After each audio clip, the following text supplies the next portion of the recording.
For 7 days, I didn't just see the world differently ... I saw different worlds. Each day, I adopted a completely different perceptual lens through depression, through awe, through paranoia, through love. I did this to ask, what if reality isn't what's out there ... but what's in here? What if you could change how you see everything? Neuroscience confirms it. We don't see reality. We see our brain's interpretation of it. This is your reality tunnel, a unique perceptual filter shaped by your experiences, beliefs, and cultural conditioning. But what if you could step out of your tunnel? Try on someone else's. See what they see? I first had to identify my default tunnel, the anxious realist. I tend to expect problems, see threats, and miss the beauty right in front of me. So I designed a series of alternate tunnels, each to be worn for 24 hours with total commitment. This wasn't about pretending. It was about actually shifting my perceptual framework. Day 1, the depression tunnel. Suddenly, everything felt heavy. Colors were muted. Time stretched, making small tasks feel monumental.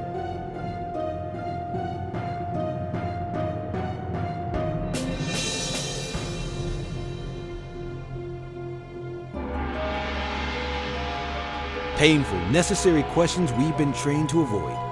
I noticed things my default tunnel misses. The exhaustion in a cashier's eyes. The loneliness of an empty playground in the afternoon. My journal from that day reads, depression isn't just seeing darkness. It's seeing the darkness that's already there.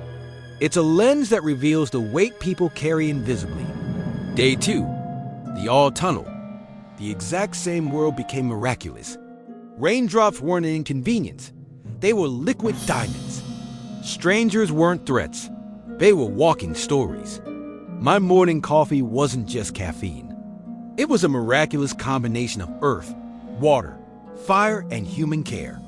I seriously cried while looking at a tree. The sheer complexity of its branches, the years of growth, the oxygen it freely gives. My default tunnel sees tree. The all tunnel sees miracle. Here's the thing, both are true.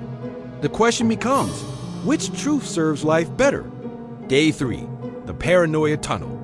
This one was exhausting. Every glance held suspicion. Every coincidence felt orchestrated. Laughter sounded like mockery, and silence felt like judgment. My body was constantly in fight or flight, but it was also revealing. It made me wonder, how much of what we call social anxiety is just a low-grade paranoia that we then normalized? I realized paranoia isn't entirely irrational. It's a state of hypervigilance, constantly searching for threats. In a world that can be dangerous, it's an adaptive trait. It's only when it's miscalibrated in a safe environment that it becomes pathological. But what if our world is both dangerous and safe? Maybe paranoia is just a dial turned up too high. The next days brought the love tunnel, seeing the inherent worth in everyone, and the enlightenment tunnel, observing everything without attachment. Each tunnel revealed a valid aspect of reality that my default anxious realist filter normally screens out. Each one was true, yet utterly incomplete. It's just like that old parable of the blind man and the elephant. Each person touches a different part and claims to know the whole animal. One feels the leg and says it's a tree. Another feels the tail and says it's a rope. They're all touching something real, but none of them are seeing the full picture. By the end of the week, I didn't want to choose just one tunnel. I wanted to hold all of them. I wanted to see the tree and the miracle, the potential threat and the inherent safety, the pain and the beauty. The integration of these views wasn't about finding a middle ground or a balance. It was about expansion.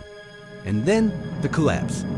Not the collapse of reality, but the collapse of the tunnel itself. The walls came down. It was the profound realization that I'm not in a reality tunnel. I am the tunnel maker. I am the consciousness that can try on different lenses. The awareness that can witness its own perceptions changing. This wasn't about seeing better. It was about realizing I'm the seer. The depression, the awe, the paranoia, the love, they are all just weather patterns passing through my consciousness. I'm not the storm. I am the sky. Now, I practice what I call conscious perception.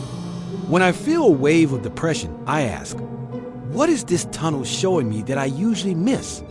When I feel paranoid, I ask, what protection is this filter trying to offer me? I don't fight my perceptions anymore. I interview them. I learn from them. I thank them. And then I choose. My ultimate revelation from this experiment is this: reality isn't a fixed thing out there. It's a relationship. It's the relationship between what's out there and what's in here. If you change what's in here, the out there changes with it. Not through magic, but relationally. You don't just discover reality.